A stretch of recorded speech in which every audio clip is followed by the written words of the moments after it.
सकते हैं?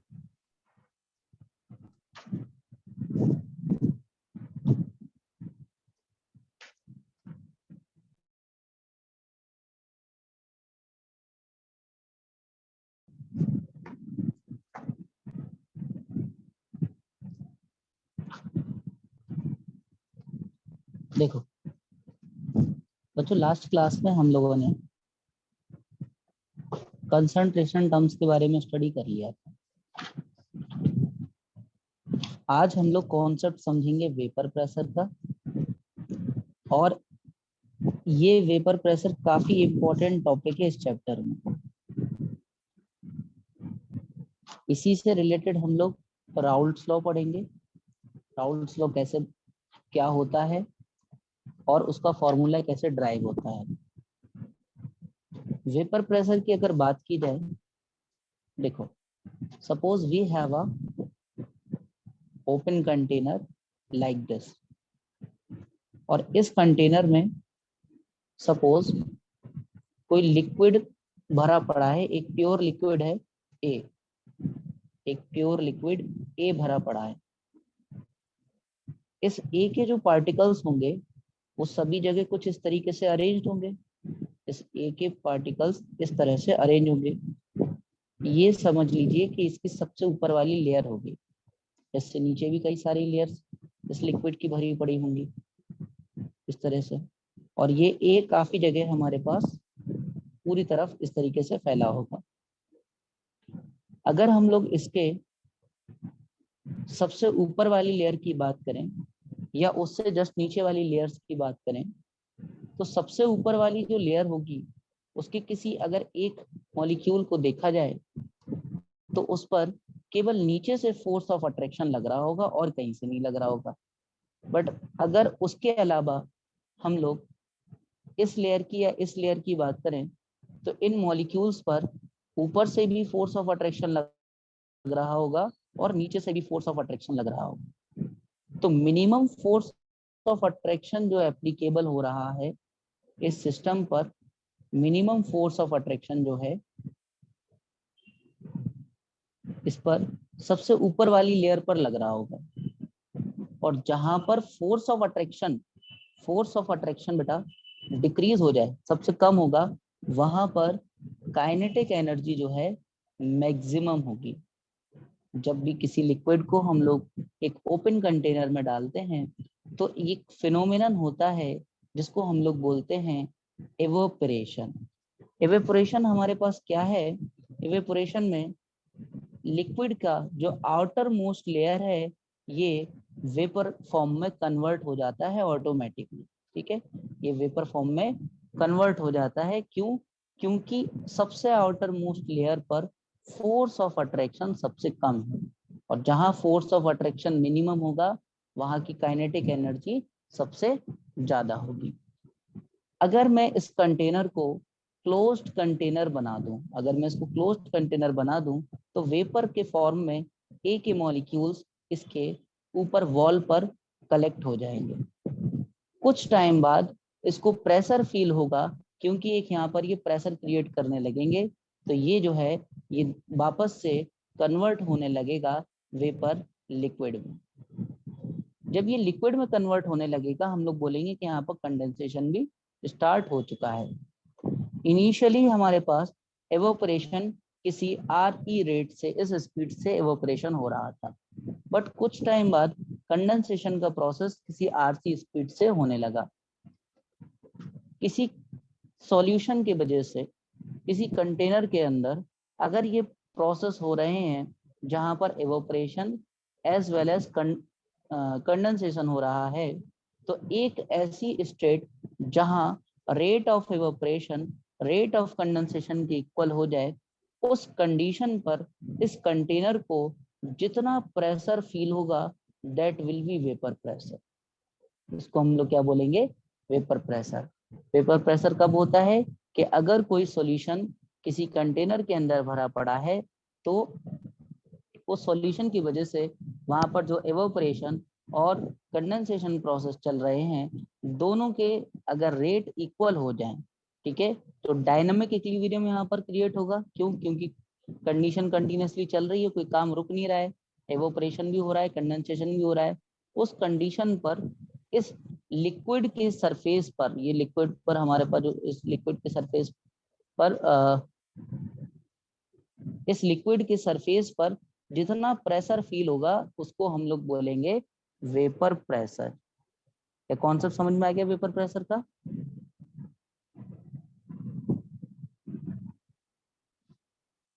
बोलो बच्चों, क्लियर है वेपर प्रेशर क्या होता है या रिपीट करूं मैं?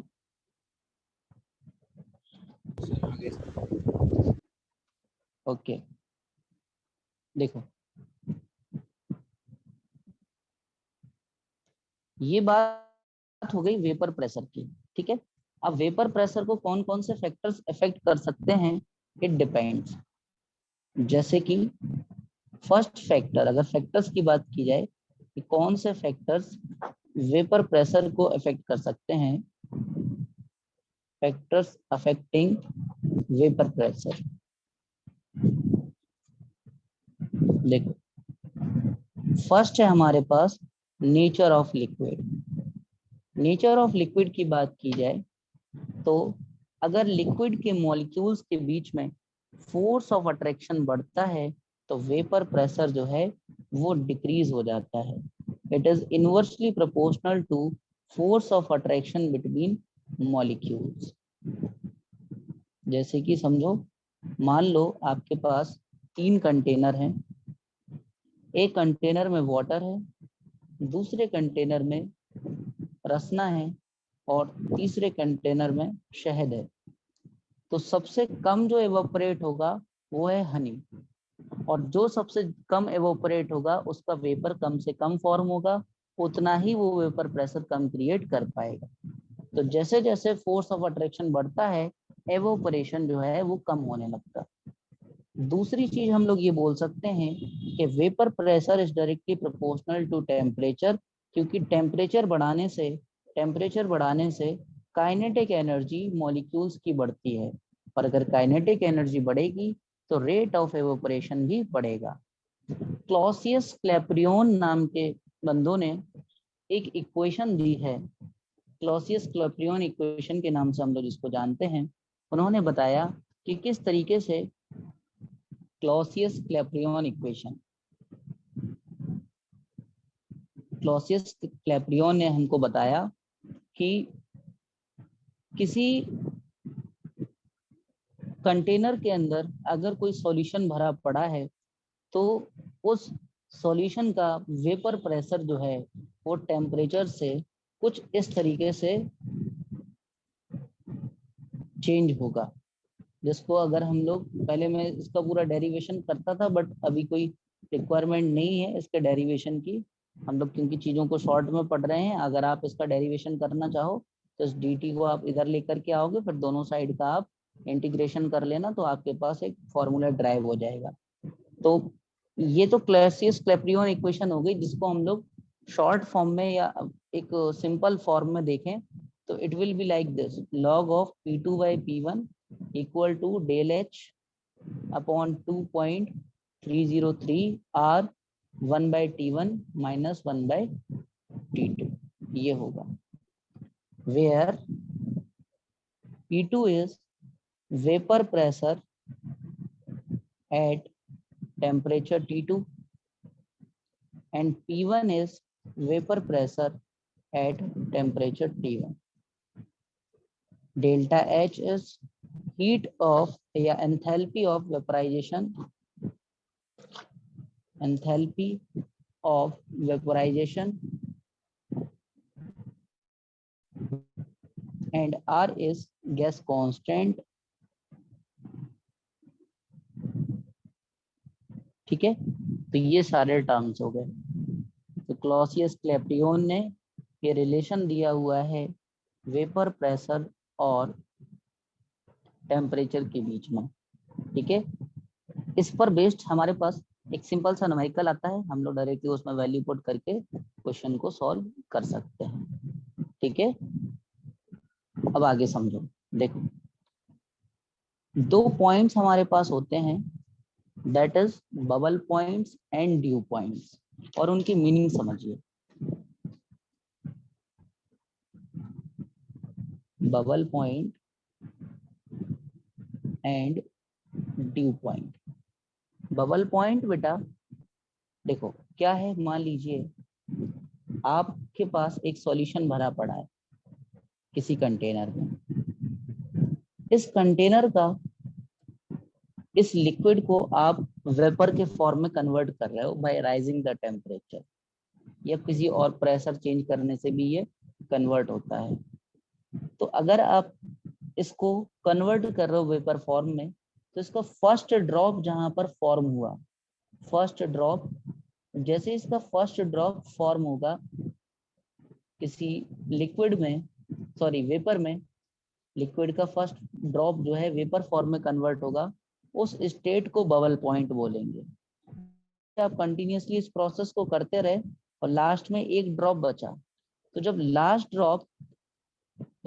ड्रॉप बेटा कन्वर्ट होगा लिक्विड से वेपर में, इसको हम लोग बोलेंगे ड्यू पॉइंट।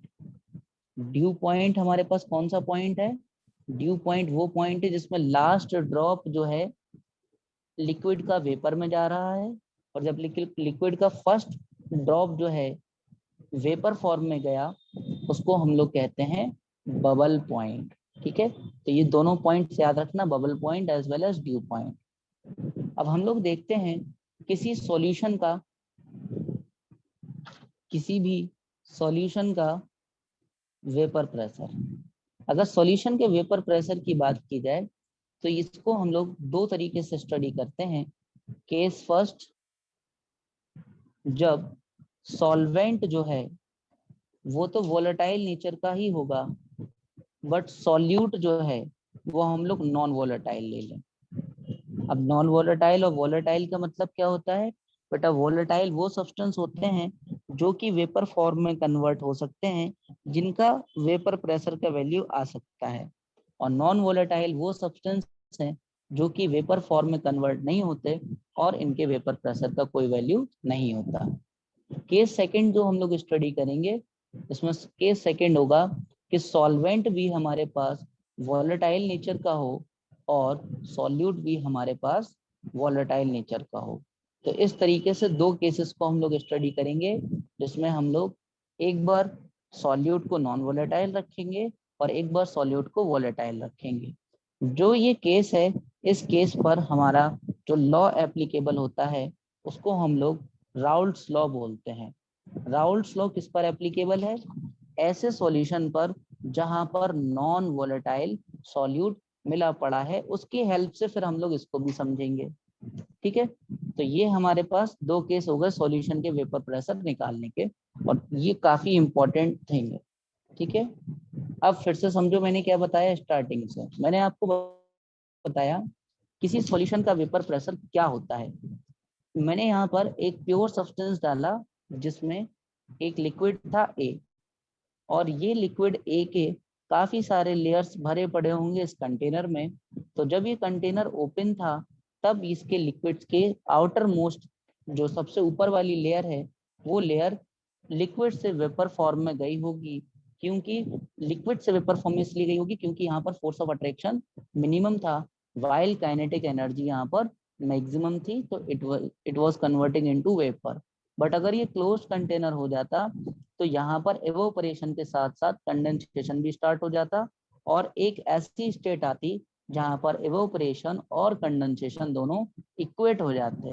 फिर वहां पर इस लिक्विड के सॉल्यूशन पर जो भी है हमारे पास, इस लिक्विड के सरफेस पर जितना प्रेशर एक्सर्ट होता उसको हम लोग वेपर प्रेशर बोलते हैं। बट याद रखना कि वेपर प्रेशर इस स्टेट का होता है जहाँ पर एवोपरेशन और कंडेंसेशन दोनों इक्वेट हो जाए।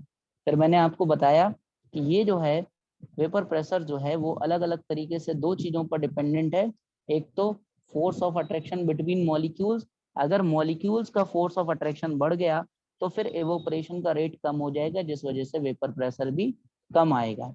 और दूसरी चीज, टेम्परेचर बढ़ाने से एवोपरेशन बढ़ेगा, क्योंकि टेम्परेचर बढ़ाने से पार्टिकल्स का मोशन बढ़ जाता है और इजीली लिक्विड जो है वो वेपर में कन्वर्ट होने लगेगा, जिसकी वजह से एवोपरेशन कंडेंसेशन ज्यादा स्पीड में होने लगेगा प्रोसेस, वेपर प्रेशर जो है वो ज्यादा आने लगेगा। अब हम लोगों ने क्या समझा नेक्स्ट? बबल पॉइंट और ड्यू पॉइंट। बबल पॉइंट उस पॉइंट को हम लोग कहते हैं जहां पर first drop of liquid is converting into vapour, और ड्यू पॉइंट किसको बोलते हैं, जहां पर last drop of liquid is converting into vapour. इसको हम लोग बबल पॉइंट और ड्यू पॉइंट बोलते हैं। अगर हम लोग बात करें सॉल्यूशन के वेपर प्रेशर की, तो दो सिचुएशन में स्टडी करना है। वन इज जहां पर सॉल्यूट जो है वो नॉन वोलेटाइल नेचर का हो, सॉल्वेंट तो हमें वोलेटाइल ही रखना है, नहीं तो फिर वेपर प्रेशर ही नहीं आएगा। अगर आप सोचो कि सर थर्ड केस ऐसा बना दें जिसमें दोनों नॉन वोलेटाइल हो जाए, दैट इज नॉट पॉसिबल, क्योंकि अगर नॉन वोलेटाइल हो गए तो वो एवोपरेट ही नहीं होंगे, मतलब लिक्विड वेपर में ही कन्वर्ट नहीं होगा। ठीक है, जिनकी टेंडेंसी वेपर में जाने की होती है उनको बोलते हैं वोलेटाइल सब्सटेंस, जो जाती नहीं है वेपर के अंदर तो उनको हम लोग बोलते हैं नॉन वोलेटाइल। ठीक है, क्योंकि ये जो प्रोसेस हम लोग पढ़ रहे हैं, कुछ टेम्परेचर वगैरह चेंज नहीं कर रहे हैं, बस एक कंटेनर के अंदर हम लोगों ने एक सब्सटेंस छोड़ रखा है, वो ऑटोमेटिकली काम कर रहा है। जैसे आप घर के अंदर एक पानी की बोतल लो, उसको आप ऐसे क्लोज करके रख दो 2-3 दिन के लिए एक जगह पर, ऑटोमेटिकली उसके वाटर जो है वो वेपर फॉर्म में जाने लगेगी धीरे धीरे। अगर आप देखोगे, अगर वो हाफ फिल्ड बोतल होगी तो आप देखोगे उसके चारों तरफ ऊपर के सरफेस पर बबल्स कलेक्ट हो जाएंगे। वो बबल्स किसके होते हैं, वो वेपर के बबल्स होते हैं, यानी कि वाटर जो है वो एवोपरेट हुआ, क्योंकि आपने क्लोज कर रखा था उस बोतल को, उसकी कैप बंद था, तो वहां पर कंडेंसेशन भी स्टार्ट हुआ होगा, और इस तरीके से वो चलता रहेगा प्रोसेस वहां पर। ठीक है, तो हम लोग ऐसी सब्सटेंस का पढ़ेंगे जहां पर सब्सटेंस वोलेटाइल हो, बट अब क्योंकि सॉल्यूशन है तो वहां पर सॉल्वेंट और सॉल्यूट हो सकते हैं। तो यहाँ दो अलग अलग केसेस को स्टडी किया जा रहा है। तो फर्स्ट केस हम लोग स्टडी करते हैं, दैट इज सॉल्वेंट वोलेटाइल और सॉल्यूट जो है नॉन वोलेटाइल। अब इसको आप इस एग्जांपल से समझो। देखो, मान लो कि आपके पास एक कंटेनर था, ठीक है, एक क्लोज कंटेनर था, और इस कंटेनर के अंदर आपके पास एक प्योर सॉल्वेंट भरा पड़ा था। ठीक है, हम लोग मान लेते हैं कि सॉल्वेंट जो था वो ए था। सॉल्वेंट क्या था, एक सॉल्वेंट यहाँ पर ए भरा पड़ा था, यानी कि इसके जो सरफेस पर, मतलब कि जो आउटर मोस्ट सरफेस होगा इसका, इस सरफेस पर सारे ए के पार्टिकल्स भरे पड़े होंगे। अब ए के पार्टिकल्स जो हैं, इन्होंने कुछ इसकी वजह से इस पूरे कंटेनर को एक वेपर प्रेशर फील हुआ, that is P not a. ये कौन सा वेपर प्रेशर है, जब अकेला ए इस कंटेनर के अंदर भरा पड़ा होगा, एवोपरेशन कंडेंसेशन ये प्रोसेस हुए होंगे, और रेट ऑफ एवोपरेशन कंडेंसेशन जैसे स्टेट पर इक्वल होंगे, उस पर हम लोगों ने ये प्रेशर कुछ मान लिया कि पी नॉट ए प्रेशर इतना क्रिएट कर पा रहा होगा। अब क्या किया आपने, इस कंटेनर के अंदर आपने एक सॉल्यूट ऐड किया, और सॉल्यूट हम लोग मान ले रहे हैं कोई सॉल्यूट भी ऐड किया, ठीक है, जो कि एक नॉन वोलेटाइल नेचर का है, ये हम लोग ऐड कर रहे हैं। जैसे ही हम लोग इसको ऐड करेंगे, देखो क्या होगा, इस कंटेनर के पास, इस कंटेनर की जो सिचुएशन होगी वो कुछ ऐसी हो जाएगी कि इसके अंदर अब इसकी जो आउटर मोस्ट शेल लेयर होगी, उस लेयर पर ए के पार्टिकल्स तो होंगे ही होंगे, बट कुछ जो है हमारे बी के पार्टिकल्स आ जाएंगे। यहाँ पर ए के पार्टिकल्स तो होंगे ही होंगे, साथ में कुछ बी के पार्टिकल्स भी आ जाएंगे।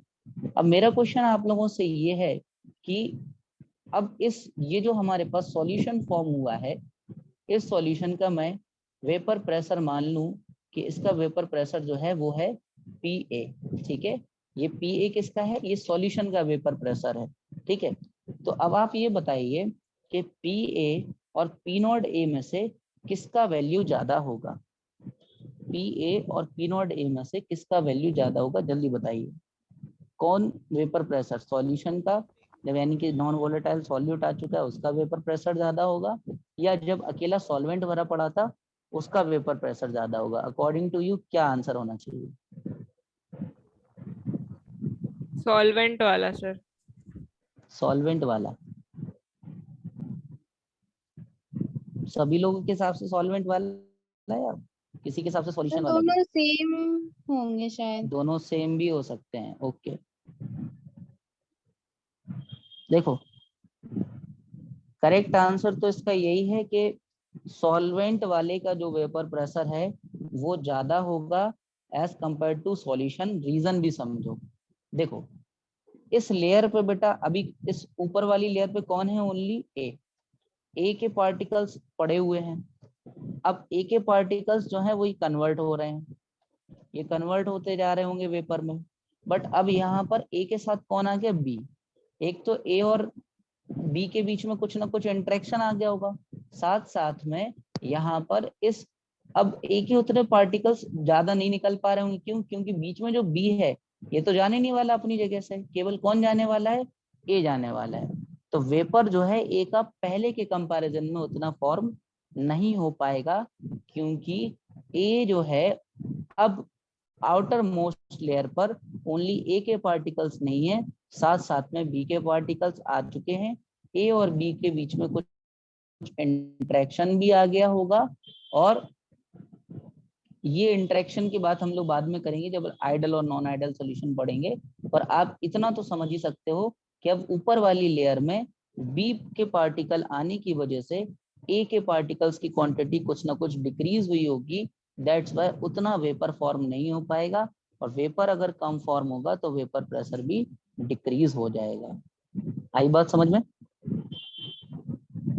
Yes sir. देखो, तो मैं यहाँ से एक बात ये कह सकता हूँ कि जो हमारे पास पी नॉट ए जो है वो पी ए से कम होगा। दूसरी बात, इस चीज को राउल्ट्स ने इस फॉर्मेट में बताया। उन्होंने कि देखो क्या बोला, राउल्ट्स ने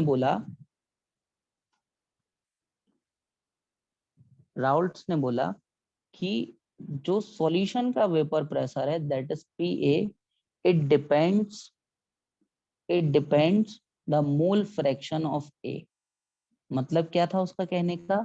उसका मतलब ये था कि मोल फ्रैक्शन ऑफ ए, देखो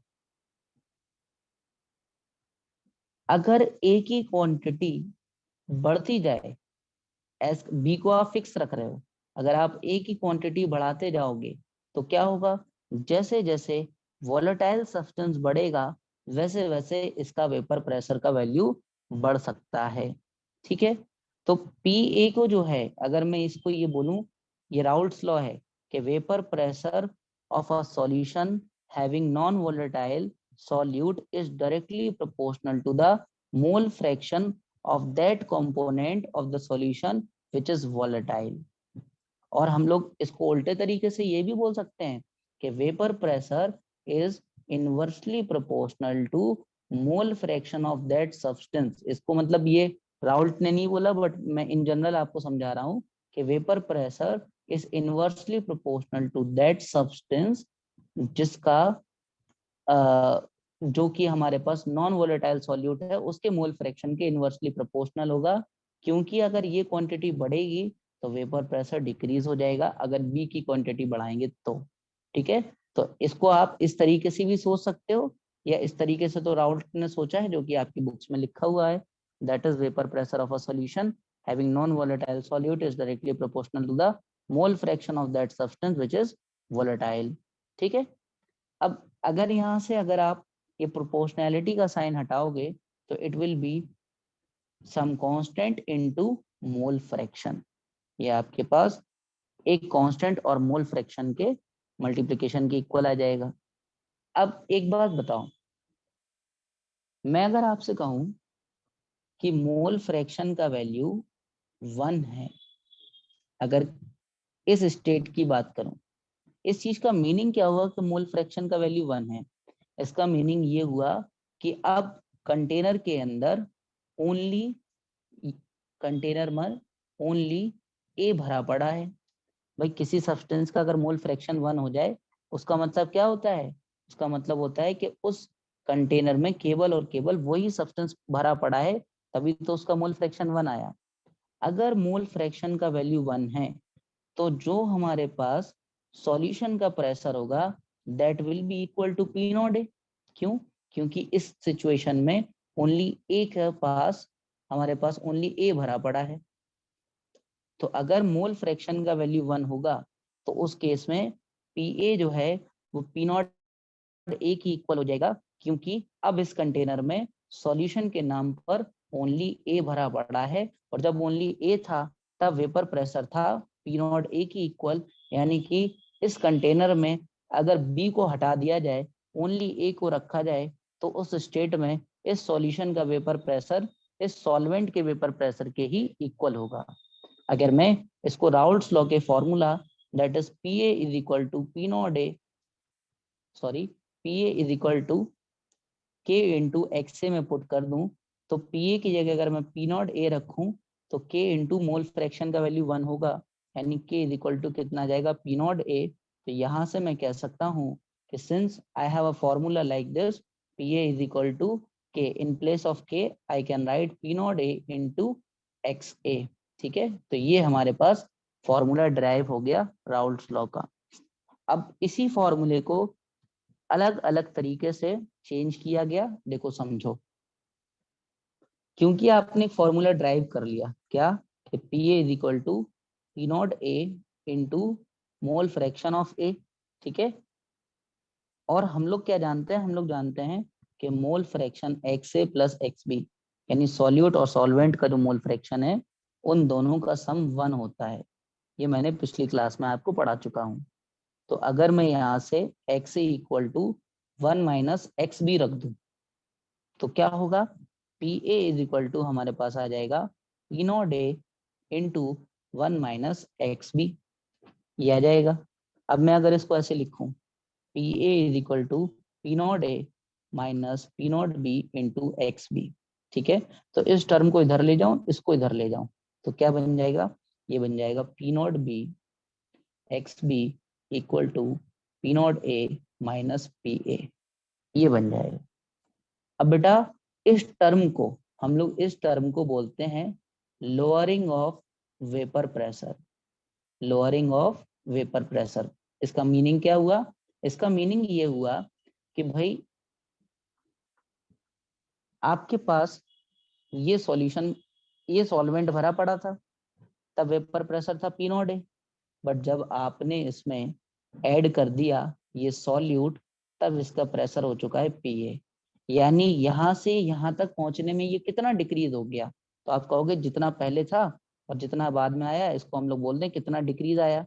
तो लोअरिंग ऑफ वेपर प्रेशर का मतलब होता है कि after addition of non volatile solute vapour pressure कितना डिक्रीज हो गया, इसको हम लोग डायरेक्टली इस फॉर्मूले से that is P not A, यहाँ पर पी नॉट ए लिखना था, P not A into X B से कैलकुलेट कर सकते हैं।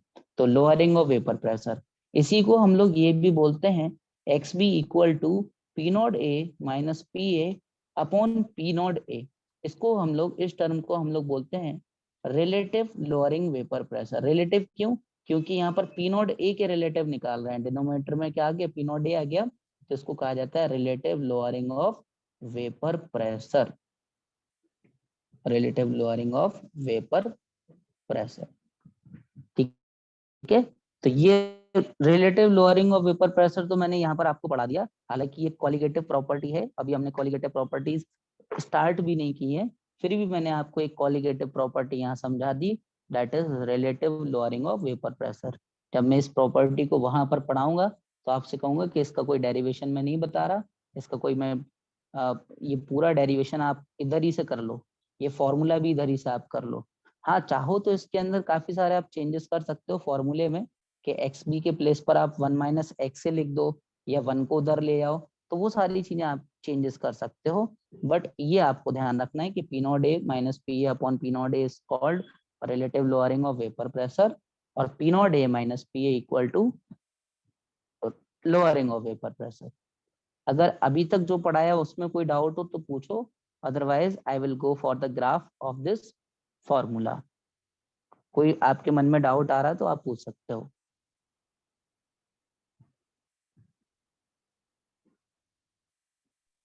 तो एक बार फिर से बता दीजिए। कहाँ से बताना है ये बताओ।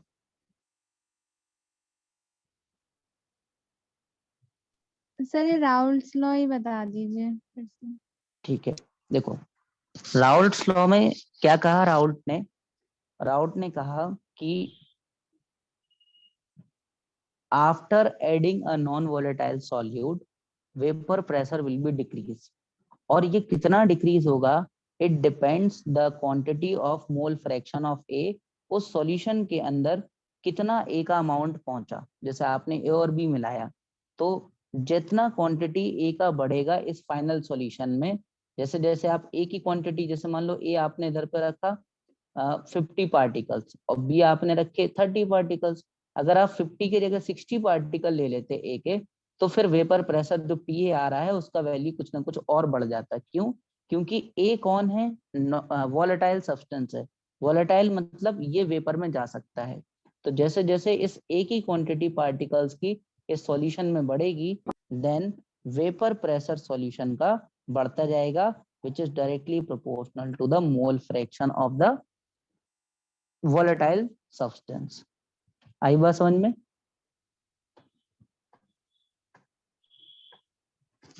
Yes sir. देखो, फिर मैंने आपको बताया कि जो हमारे पास ये फॉर्मूला है PA is directly proportional to XA, जिसको हम लोग बोल सकते हैं PA is equal to K into XA। ठीक है, इसको हम लोग ये बोल सकते हैं।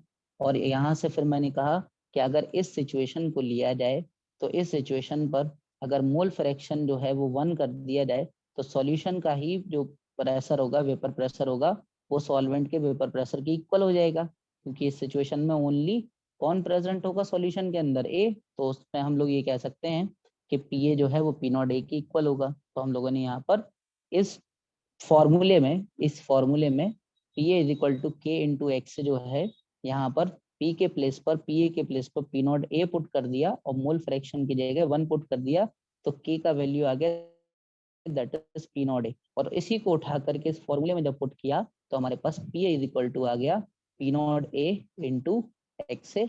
ये हमारे पास फॉर्मूला ड्राइव हो गया। ठीक है, अब क्योंकि हम लोग क्या जानते हैं, हम लोग जानते हैं कि जो दो सॉल्यूट और सॉल्वेंट के मोल फ्रैक्शन का सम होता है वो 1 होता है। तो यहाँ से XA के प्लेस पे जब 1 माइनस XB रखा तो ये फॉर्मूला ड्राइव हुआ। यहाँ से हम लोगों ने क्या किया, पी नॉट बी XB को इस साइड लेकर के आ गए, ये माइनस से प्लस हो गया, इसको इधर लेके आ गए, तो P not A minus PA का जो वैल्यू है ये हमें P not A into XB के इक्वल मिला। इस पार्ट को हम लोग क्या बोलते हैं कि लोअरिंग ऑफ वेपर प्रेशर, यानी कितनी कमी आई होगी वेपर प्रेशर में after adding a non volatile solute. और यहाँ से अगर इस पी नॉट ए को इस डिवाइड में कर दिया जाए तो इस टर्म को हम लोग बोलते हैं relative lowering of vapour pressure. अब बात क्लियर हुई?